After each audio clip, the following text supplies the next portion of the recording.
Ready to go. Okay. Good morning, everybody, and welcome back.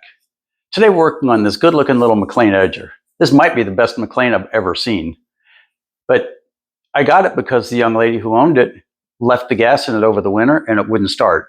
And she told me that every spring she goes through the same problem and has to send it to a mechanic. Now, if you're doing that, drain the gas at the end of the season. As soon as you know you're not going to use it anymore, drain the gas out, run it until it's empty, run it till it stalls, and you won't have this problem, and I'll never see your machine. So we're going to take this one and put new diaphragms in the carburetor and put new gas in it and see if we can't get her running. So for all you new people watching, go ahead and subscribe. It's free and it's what we work for. So let's get started. Okay, you see what I was talking about? This thing is just absolutely gorgeous, top to bottom. Everything about it is nice. So to get to the diaphragm, which is in here, we're going to go ahead and pull the muffler off, which isn't as hard as you might think.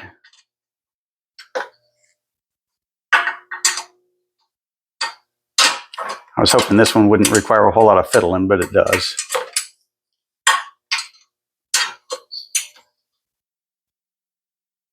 You only have to take the top bolt loose, and then on the bottom one, you remove it completely and it'll come right off.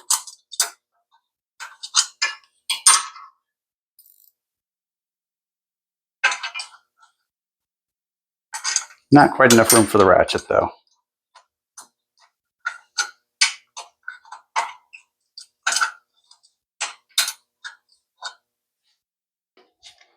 So we're going to loosen the muffler stop. There we go. And now, when you do this, usually she'll rotate right around. There you go. And make the bolts a whole lot easier to get to. It also puts the muffler a little closer to the carburetor, so you want to take that into consideration when you're putting it all back together.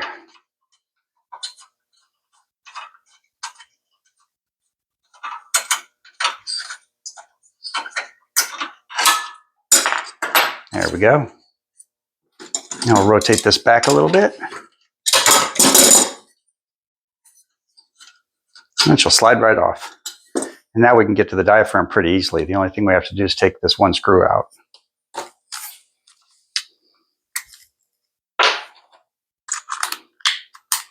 Let's see if we can get to it with the air cleaner in the way. Nope, not quite. We can almost reach it, so we're going to pull the air box off.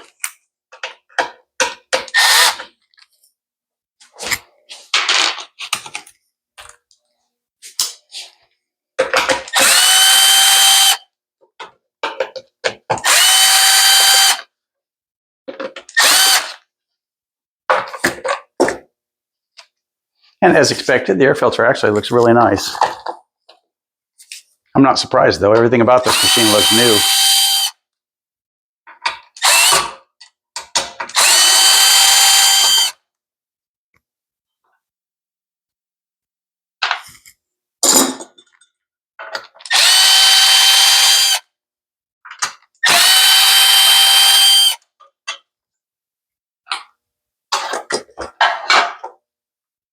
There we go. Now we took a guess at the size on this. Nope, we're one size too big. This is a T25 as it turns out. I thought it was a 27.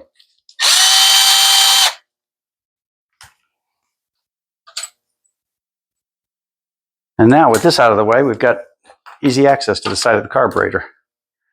And that'll go down a couple of sizes.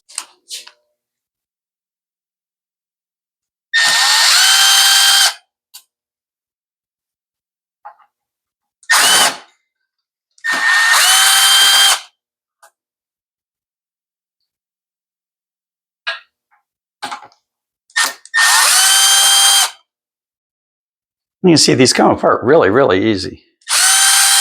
You don't even have to drain the gas or anything. I'm going to get my trusty magnet. We're starting to accumulate a lot of bolts. And I don't want to have to search later for them.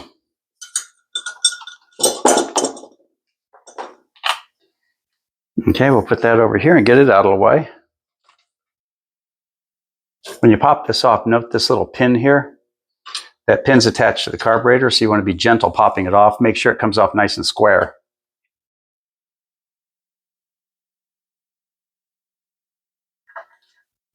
And there you have it. Let's take a look and see what kind of shape we're in.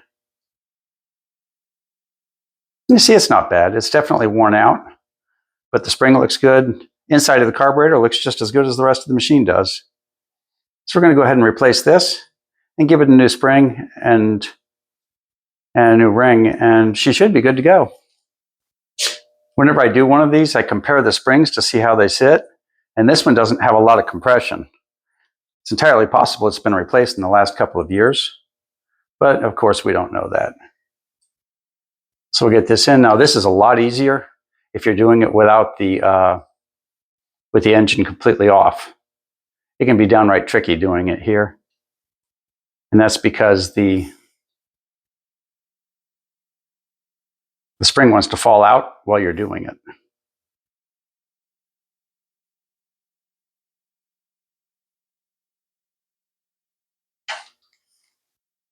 So try to get that in, and then we'll use this to hold it in place. Now for the hard part, getting it all to line up. But I think we pulled it off. Yep, our spring's still in. We're going to start one little screw.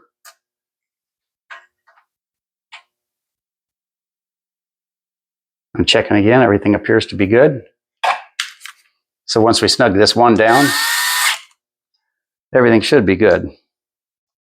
Now if you put another screw in and it doesn't want to go all the way through and thread easily, that means your gasket's not lined up right. So you need to stop and pull it apart and realign the gasket. I'm not real big on the idea of using a tool on this part.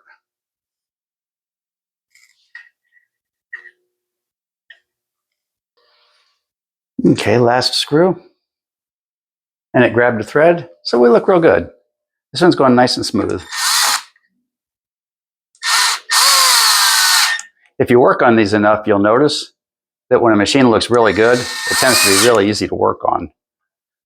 When machines look old and beat up, they tend to be very difficult to work on.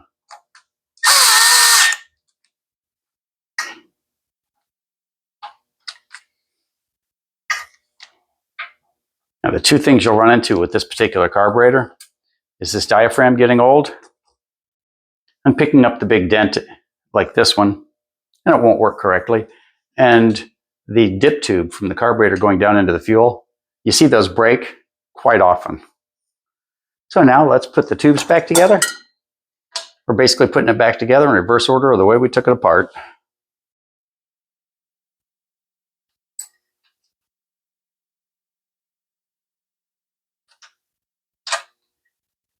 And once we're done with all of this part, we'll put new gas in it and see what we've got.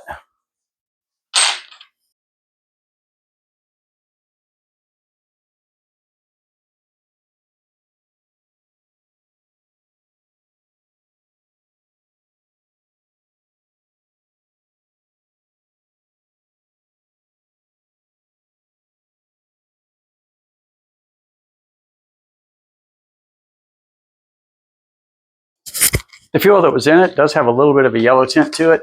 You can tell it's definitely last year's fuel. So we're going to go ahead and put some new gas in.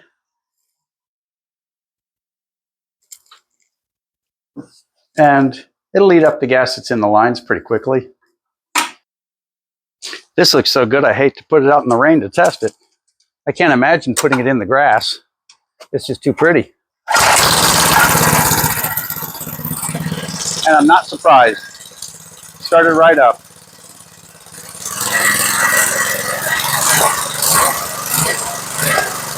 She's got a little bit of a miss, but it's still running the old fuel through, so she'll sound good once the old gas is out of the way. I'm not going to run it up and down the grass, because I don't want to get mud all over it.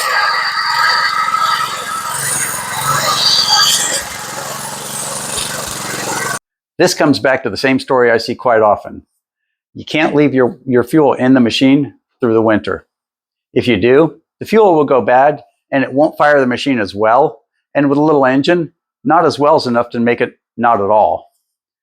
This one needed a new diaphragm in the carburetor, so we went ahead and rebuilt the carburetor real quick on the machine. Nice, quick, easy job.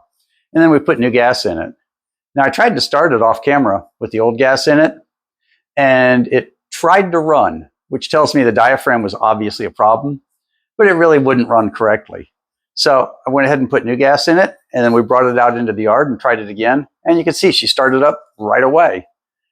So all you new people out there, go ahead and subscribe. If you made it this far, you might as well. So thanks for watching, and see you next time.